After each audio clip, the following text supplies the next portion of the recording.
And hello YouTube, and welcome back to another episode of The Zone TV Movie Entertainment with your host, me, Jonathan. Once again here to bring in you another movie review. This time, it's for the one, the only, Star Wars Rogue One, a Star Wars story. Or Rogue One, a Star Wars story. There you go. Now, this movie takes place kind of a couple years after Episode 3, before Episode 4, and stars Felicity Jones, Ben Mendelsohn, and so many people, Diego Luna, in this movie. Now, the plot of this movie, very, very simple. You have the rebels trying to figure out what's the Empire up to. Apparently, the Empire is building some kind of deadly weapon that's, obviously, if you've seen the trailers, the Death Star. And they're trying to figure out how to get the quote-unquote plans to basically stop it and give it to Princess Leia, who you know gets in Episode 4. Now, going into this movie, I was like, I'm intrigued. I'm intrigued to see this movie. I'm really excited to see this movie because, honestly, to see what happens after Episode 3, before Episode 4, you know, not counting the Clone Wars or not counting Rebels right now, that's on TV. By the way, you should go check that out. This was a pretty cool movie, I have to say. It has its problems, but I'll get to that in a moment. What I really liked about this movie is that this didn't feel like any type of typical Star Wars movie. This didn't feel like oh, the Force is here, you know, Jedis and lightsabers and all that. This was literally a Star Wars movie. Something that Star Wars itself always seems to not always have too much of. Rebels and the good guys and bad guys fighting in wars. That's what it was. This is a Star Wars movie. You know, you had the Empire, the Rebels fighting each other, rather it be in space, rather either in the ground, no matter what. They were fighting. They were at war with each other. They really wanted to go at it, and that was pretty cool. Some of the scenes in this movie, wow.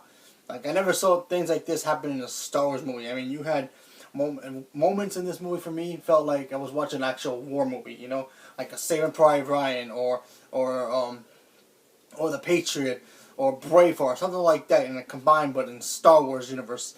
But it was just so cool to see that. You have Jyn, who's obviously Felicity Jones, this girl who has a dark past, I want to say. Not much of a dark past, more of a not a good past, put it that way. Yeah, I'll get into it when I do my spoiler review of this movie, but not right now. She has a bad past, and she's trying to figure out what's going on with her past, and certain things in her past comes back to her that she decides that she wants to, pursue it. You know, like I said, I don't want to get into full details right now, but when I do, I will. But she was a cool character. I really liked her character. She was smoothie, she was calculating, she was kind of a badass, and, you know, she was a loner, you know, she was basically a loner. She had to basically survive herself most of her life, and she didn't take crap from anybody, whether it be from the Rebels or even from the Empire, you know. She just did what she wanted to do, you know. Then she meets Diego Luna's character, who's a rebel spy, or a rebel soldier, if you want to call him that. It's more easy to say. And he's also pretty much of a badass. Dude doesn't really give a damn. If he has to get you to talk to you, he will literally kill you, you know. He'll do what he has to do to complete his missions or whatever he has to do. So, like I said, I want to get into too much detail with him. And yeah, that's the main characters. And you also have Donnie Yen in this movie, who's this blind character. That's not much of a spoiler, but he's blind. But he was a badass. The way he fought in this movie, like I said, no more. I don't want to give too much details, but yeah, awesome. They actually had a robot character in this movie called K2. Funny. The dude was hilarious in so many different ways, and also a badass. I don't know a droid besides C-3PO that could be a badass in a different kind of way, you know? I mean, obviously C-3PO is a badass in his own way because, you know, the way he moves around, the way he gets himself into trouble, But in this case, K2, he's just a badass. The way that he does things in this movie, like he's that typical droid that would take a bullet for you. Put it that way. And I was just laughing along with him, all his jokes and everything he did, and it was just funny. I really liked his character a lot. They did a really good job with the robot, and I really liked it. So now they're like 2 for 2 for the the new kind of robots that people might like. We have BB-8, obviously in the Saga movies, and now we have K2. Um, More positives. Like I said, the action was very good. There were a lot of characters in here from, from episode 4. General Tarkin was in this movie, and the way that they did with his character was awesome. Was awesome. I gotta say that. That's all I gotta say. Um, there was a character in here. Sorry about that. There was a character in here that I always wanted to see on the big screen, because obviously I didn't really grew up watching Star Wars when it first came out, as you can tell my age. But I always wanted to see this character and see how he would act, how I would react to seeing him on camera, and that was Darth Vader. And oh my God, was he awesome! He gave me goosebumps just seeing him. But yeah, that was pretty damn cool to see him in that. I was like, wow. So that's what the big hype about. That's why he's such a badass. That everybody said the first time they ever saw Darth Vader, rather if it was your grandfather, your great grandfather, whoever saw Star Wars for the first time, seeing Darth Vader on the screen, he's so intimidating and so powerful. It's just like, wow, what a great character.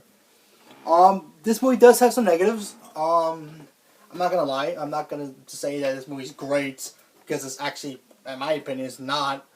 But I still enjoy it. Listen, if you're just a Star Wars fan of the movies, you might come out saying that was a pretty cool movie, But if you really care about the whole, like, if you don't care about the whole like saga and how it connects to all the movies and whatnot, all the cartoons or the books or whatever, if you don't care about that, you could find yourself lost in this movie, because honestly, there were moments in here even I felt lost a little bit.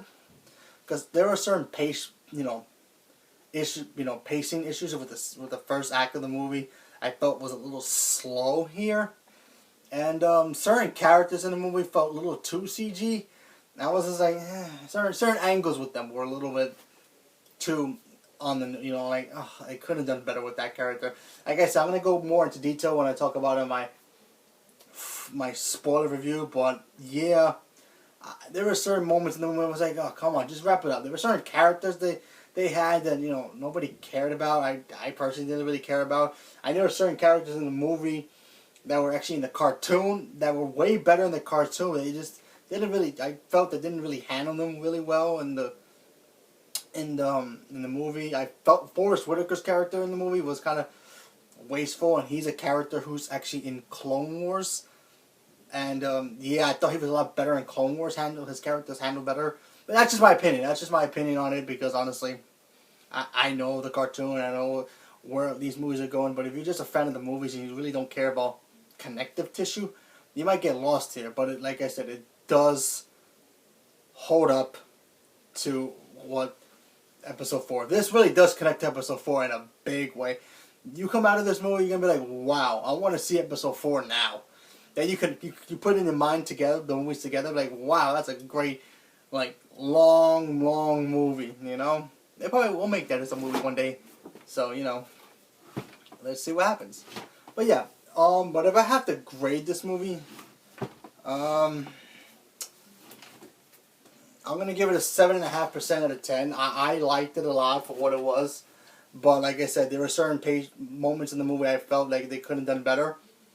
And certain scenes could have been better, and some of the effects could have been better as well. But like I said, I still liked it. I still count it as a great Star Wars movie. It's a great Star Wars movie. It is. It's great, but it has its flaws. It's like how the prequels has, oh my God, their flaws.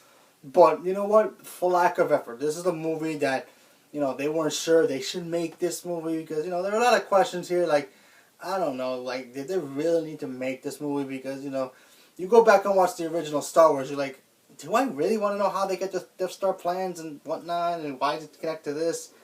Sometimes you may find yourself saying no, but you also might find yourself saying yes. I'm kind of intrigued. Go see this movie. If you're just a Star Wars fan and you just like watching Star Wars movies no matter what it is, go watch this movie. You have fun with it. The fight scenes alone in this movie were great. If you've never seen Vader on the big screen and you always wanted to see what that experience is like, go check out this movie because Vader is cool. He's also a part of my negative, but I'm gonna get to that when I get to my spoiler review. I'm not gonna say why he's my negative in this movie as well, because honestly, he is a negative as well in some certain cases. He is, but like I said, I'm gonna give this movie a 7.5% out of 10.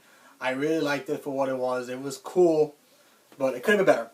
Could have been better. So I'm looking forward to what happens next. So stay tuned for more. Leave a comment below if you've seen the movie, or if you're interested in this, or you're just gonna go wait until episode 8 to come out. So thank you and have a good day.